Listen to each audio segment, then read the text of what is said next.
اللہ کے فضل و کرم سے آج چھٹی نشست سحری کے وقت میں ہمیں میسر آ رہی ہے۔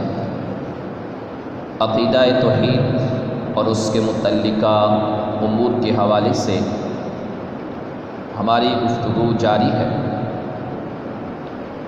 عقائد میں سے ہی مزید کچھ چیزیں جو ہر مسلمان کے ایمان کا حصہ ہونی چاہیے، وہ یہ کہ بندے کے تمام افعال کا خالق، اس کے تمام کاموں کا خالق جو ہے وہ اللہ تبارک و تعالیٰ کی ذات ہے۔ بندہ جو کچھ بھی کرتا ہے، جو عمل کرتا ہے، اس کا جو نتیجہ اور رزلٹ نکلتا ہے وہ اللہ پیدا فرماتا ہے۔ یہ بات ذہن میں رکھیے گا، خواہ وہ ایمان ہو، کفر ہو، اچھائی ہو، برائی ہو، اللہ تعالیٰ نے انسان کو ارادہ عطا فرمایا ہے، اختیار عطا فرمایا ہے، اور وہ اس ارادے میں، اختیار میں بھی اللہ کا محتاج ہے۔ غلط اور صحیح دونوں راستے بتا کر اللہ تعالیٰ نے انسان کو عقل کی دولت سے نواز کر اپنے لیے جو چاہے انتخاب کرنے کا موقع عطا فرمایا۔ تمام افعال اللہ تبارک و تعالیٰ کے خلق کرنے سے ہوتے ہیں اور اس کے ارادے، مشیت اور حکمت سے سر انجام ہوتے ہیں۔ یہ بات ذہن میں رکھیے گا، اللہ تبارک و تعالیٰ صرف اچھے کاموں سے راضی ہوتا ہے۔ اس کی رضا صرف اچھے کاموں میں ہوتی ہے۔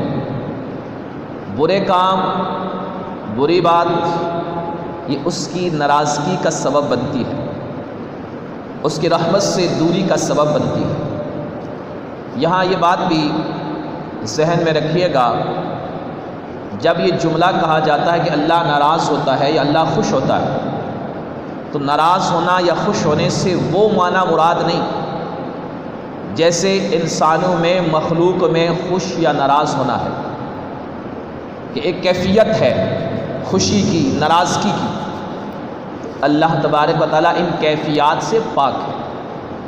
اللہ خوش ہوتا ہے، اس سے مراد یہ ہے کہ اللہ کی رحمت اس بندے کی طرف متوجہ ہوتی ہے، اور اللہ ناراض ہوتا ہے، اس کا مطلب یہ ہے کہ رب کی رحمت اس بندے سے دور ہو جاتی ہے۔ یہ بات ذہن میں رکھیے گا۔ اس کے بعد ہمارا عقیدہ یہ ہے کہ بندے کو کام کی استطاعت فعل کے وقت دی جاتی ہے، فعل کے ساتھ ہی دی جاتی ہے۔ کسی بھی کام کے کرنے کی جو طاقت ہے وہ اسی وقت اللہ کی طرف سے عطا ہوتی ہے جب وہ بندہ کام کرنے لگتا ہے۔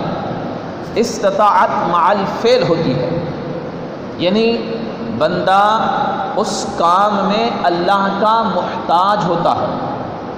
ایسا نہیں ہے کہ انسان کے اندر طاقت رکھ دی گئی، اب وہ جو چاہے کرے، اس میں اللہ کا وہ محتاج نہیں۔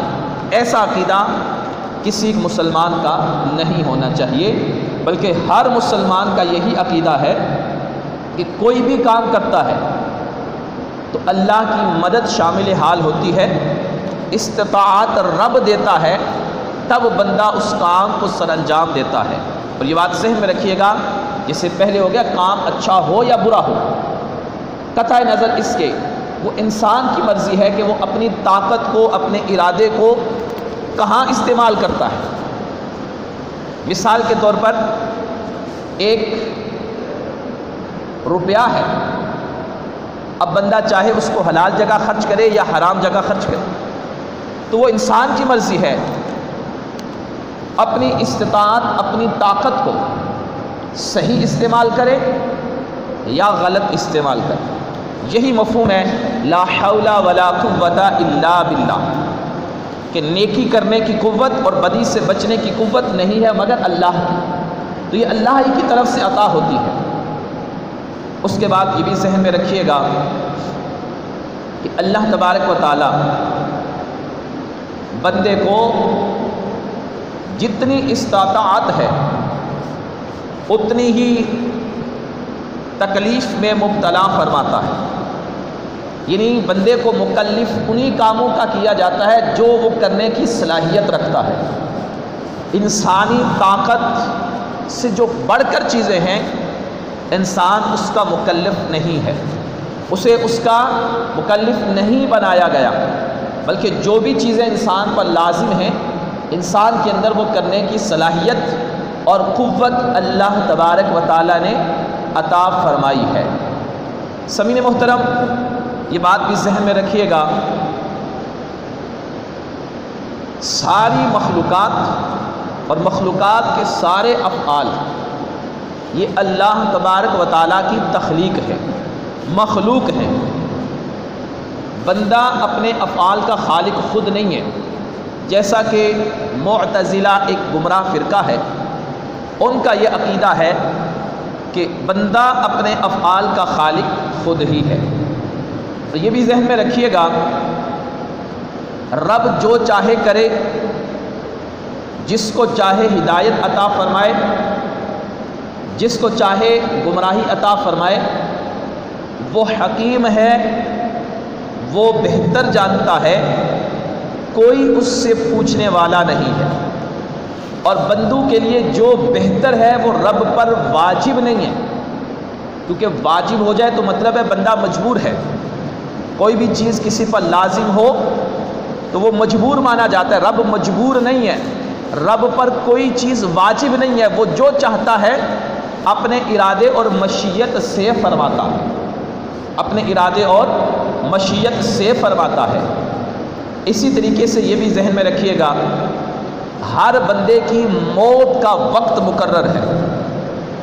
کوئی بندہ اپنے مقررہ وقت سے نہ ایک لمحہ پہلے مر سکتا ہے نہ ایک لمحہ تاخیر سے مر سکتا ہے۔ موت کا وقت مقرر ہے، کس جگہ، کہاں، کیسے، کب آنی ہے وہ اللہ تبارک و تعالیٰ جب بچہ ماں کے پیٹ میں ہوتا ہے 4 مہینے کا تو فرشتے کو 4 چیزوں کا حکم دیا جاتا ہے، تو اس میں انسان کی زندگی بھی لکھ دی جاتی ہے۔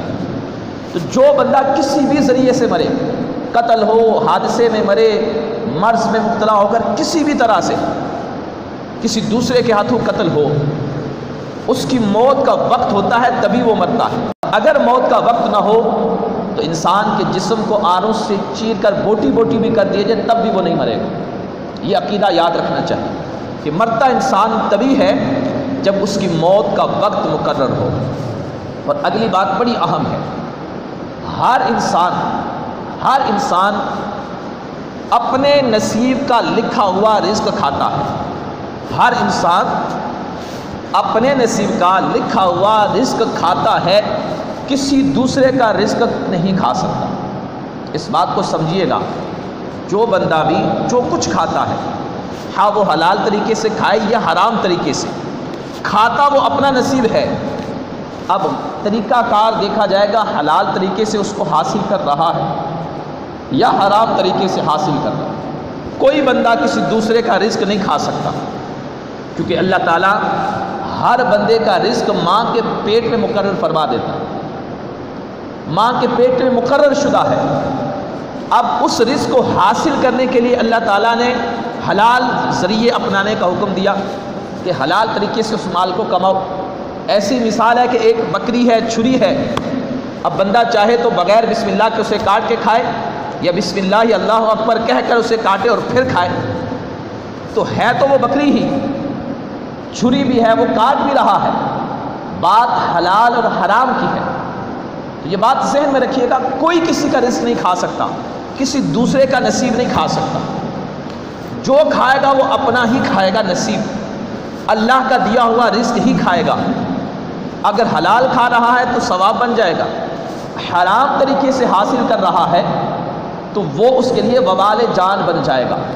اور یہ بھی ذہن میں رکھیے گا، انسان کے نصیب میں جو رزق ہے، انسان کے نصیب میں اللہ نے جو رزق لکھ دیا ہے وہ انسان کو ملے گا۔